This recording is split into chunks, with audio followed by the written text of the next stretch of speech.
Договорот со ОКТА продолжува да важи до 18 мај, што во пракса значи дека горивата ќе бидат со дополнително намалени цени, потврди денеска премиерот Христијан Мицкоски. Успеавме да го продолжиме оној попуст кој што претходно веќе беше договорен до 18 мај, а тоа е дополнителни 2 денара по литар за бензините и 3 денара за литар гориво за дизелот. Владата во овој момент нема да реагира со намалување на ДДВ-то за дизел горивата.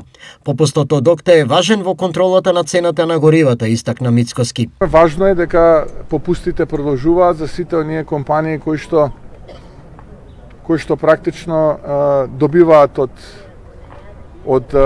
ОКТА бензин и дизел. Ниските цени на горивата кај нас потикнаа и шпекулативно однесување, открива премиерот. Некои од компаниите кои што го користат овој попуст прават реекспорт на бензините и дизелот во соседните држави. Јас апелирам, ако е тоа точно, а проверуваме дали е точно, дека нема потреба тоа да го прават, бидејќи ние не ги затворивме границите за граѓаните од нашите соседи.